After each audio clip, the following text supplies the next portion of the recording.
My name's Michael. I've been living in this van for close to a year now. This is actually my second time doing the van life. I started in a 1990 Chevy G10 that I got on Craigslist for $1,400. Did that a few years ago until the engine blew up, and so after that I stopped van life for a while, but always wanted to get back into it, and now I have a van that's a lot more sustainable for the long term.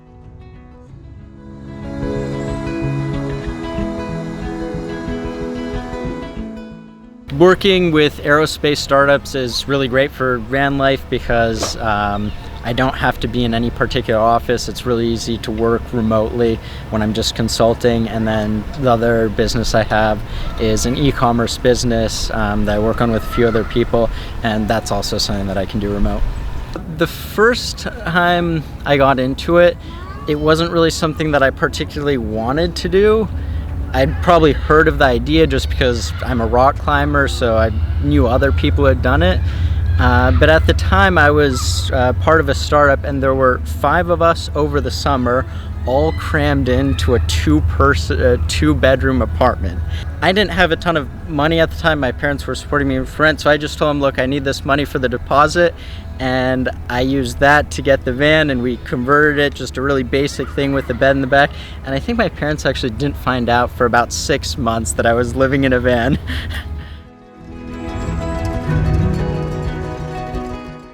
So I got this van about a year ago. It's a 2015 Ford Transit. That was the van I wanted. I don't really see much of a reason to get a Sprinter unless you really want 4x4 that's OEM installed. I find it pretty easy to find parking spots as long as you're not dead set on being in the center of a large city. You're going to be fine. Most of the main woodwork was done by a person before me, and I met this person in Bishop while I was climbing, and I figured it was the right van at the right price. I ended up buying it while I still had my car there, so.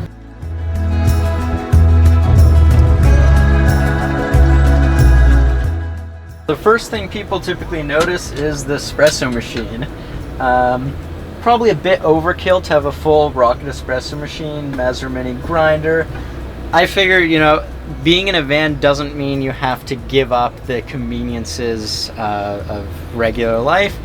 And I sort of wanted this in part as a statement, and because I had the machine, I like coffee, that you can really enjoy life in a van and live life to the fullest. This thing pulls 1800 watts for 10 minutes when it's starting up, so it uses a ton of power, which is a bit inconvenient for a van, and so sort of built the power system with this in mind.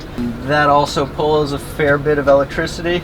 There's 550 watts of solar on the roof. There is an upgraded alternator installed. The factory one is 150 amps and can idle at 70 amps. This one is 300 amps and can idle at 190 amps. And I have a battery management system that in theory should be able to handle 200 amps coming in to charge the batteries. There's a remote switch for these lights here, which run off the 12 volt, and there's 12 volt here and here. The water runs off of 12 volts. So I put the espresso machine at this, and also the grinder is in a perfect path to just like take my head off. So I put this. Hopefully it'll help if I'm ever in a crash. Pretty sturdy steel plumbing. Hopefully that works, but you can't really expect things to take linear paths. And I do have a gas stove here, but I don't really want to be searing meat in here since this entire place would end up smelling like meat. I use the oven sort of as storage. So I have this pan with a rack. This is where I torch all the meat. It's really easy because I don't have to clean it. I can just reuse the grill. So I use the gas just to heat the water that I use in the sous vide, and that saves some electricity. And then after that I have a weed torch, and that is how I finish my meat. And so I don't have a steak ready to go, but I can just show you how this works. So I have the propane cylinder that I just turned on. So some people like to take their steak inside their apartment and get their little handheld torch that puts out 30,000 BTUs per hour. Not so good for a sous vide steak because you get a bunch of moisture on the outside, and even patting it with a paper towel. So here's what I like to use.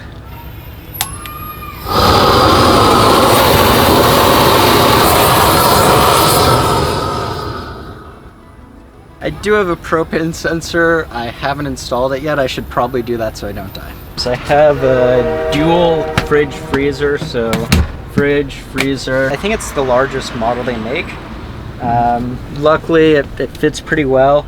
A lot of people have cabinet space going up here.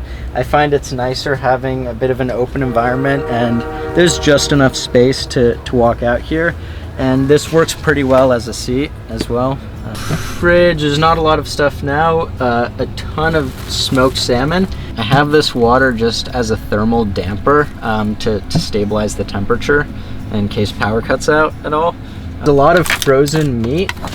So I'm on a carnivore diet. I just eat meat animal foods. This doesn't quite lock that well, so I have a bungee cord here to keep this from swinging open. I have some really messy cabinets that happens in a van, or maybe it's just me.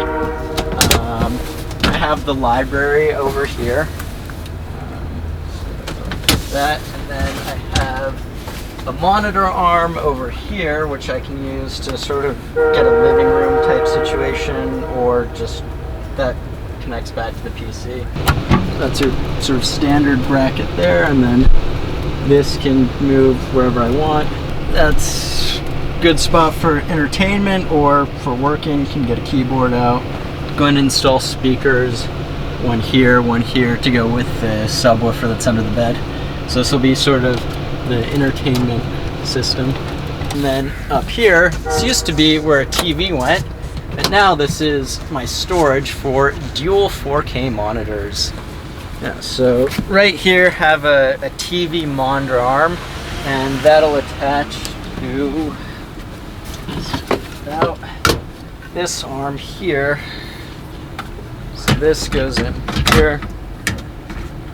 I just have a pretty basic lap desk that I use, just a polished piece of wood. Then I can work from within the van. Full workstation position is here with one monitor mounted horizontally, and the other monitor is vertical. There's not really enough space with this arm to do anything other than that. So this bed folds up into a couch. Just pull this back here.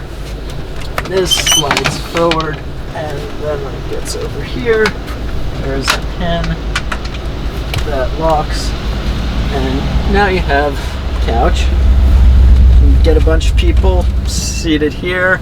You can have people sitting on the lower area, so it can fit a bunch of people. This folds up here, and then you have storage down here and down here. Have all the hoses running through for the propane to the back.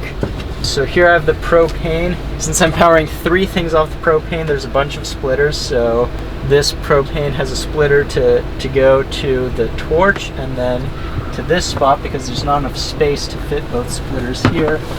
And then there is another Y splitter there. So one of those goes to the shower, the other one goes to the stove and the oven. Countertops are tile, have a sink that sort of looks like a regular sink. Just a bunch of storage up here, spices back here, utensils. Oh no, I don't have any heater. I figure if it's cold enough that my water tank would freeze overnight, it's cold enough that I don't want to be there, and that's the only thing I'm really worried about. Right here I have a bouldering crash pad. I would have been going bouldering in Squamish, but it's too rainy. This fits pretty conveniently here. There's a vacuum toilet, so that all seals in a bag. It's pretty convenient. Here I have my last mile vehicle, an electric mountain board. This is just a really convenient way to get around town. It's typically hard to park a van in a downtown area. It's hard to park anything in a downtown area, but vans in particular, because of the height, it might be impossible. So this thing I got off Alibaba for about $850. If you buy it in the US, branded, it'll be twice as much roughly. And I haven't died yet, So works for me. This is just a Max Air standard fan that a lot of people use. And I forget what filter this is, but I just got this from Home Depot. It's probably best to use the highest density or highest filtration, smallest particle size one available.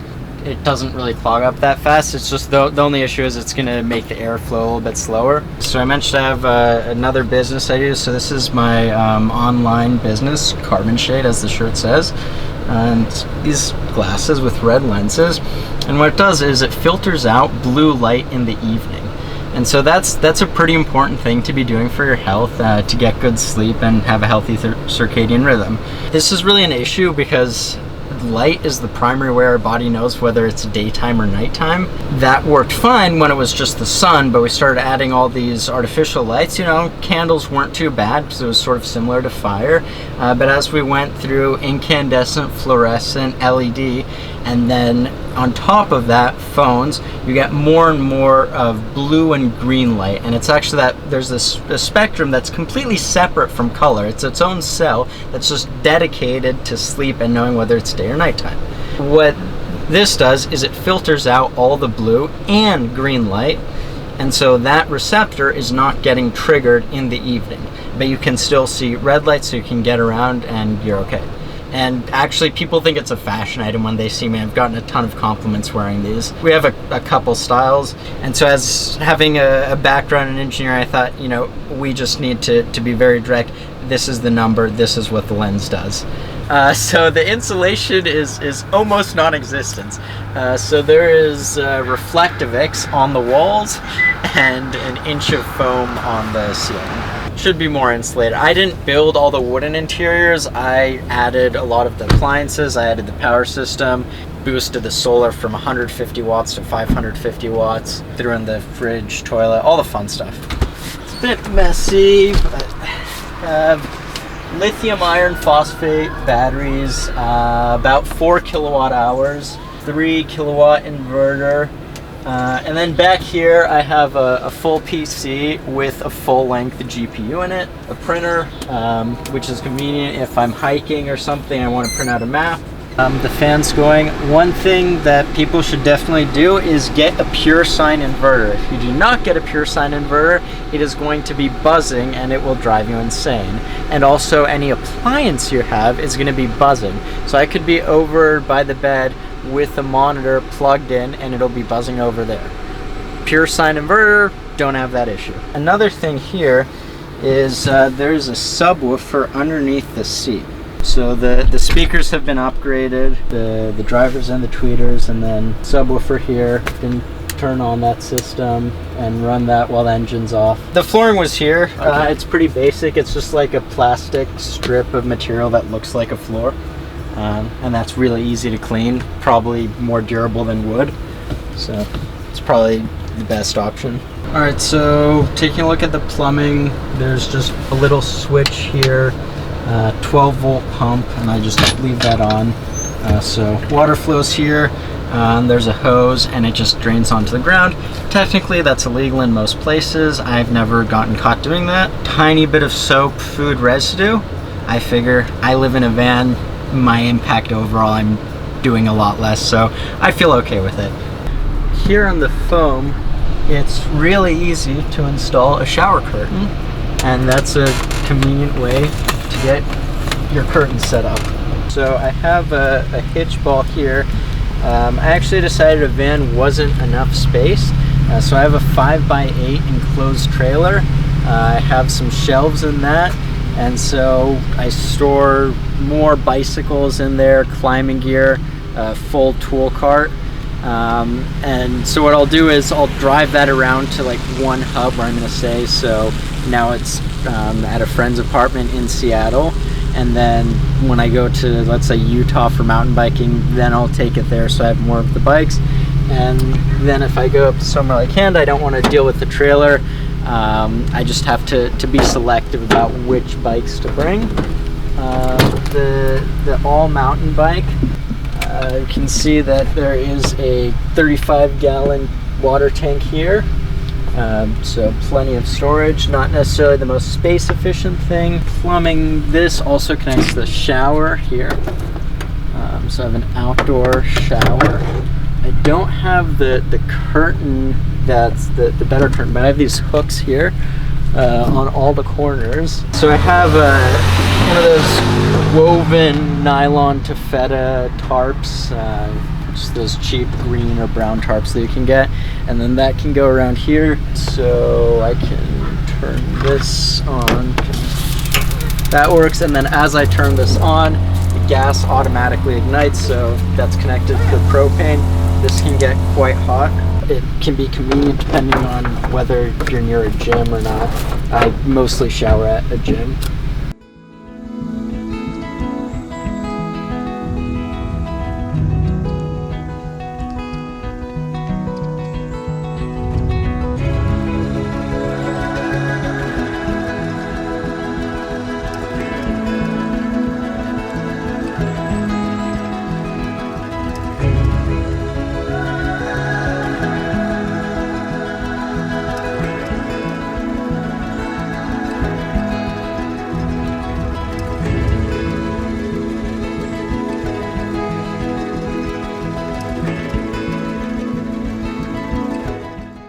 We hope you enjoyed this video. Please consider leaving a big thumbs up and sharing with your friends and subscribing to our channel. And we hope to see you guys soon again.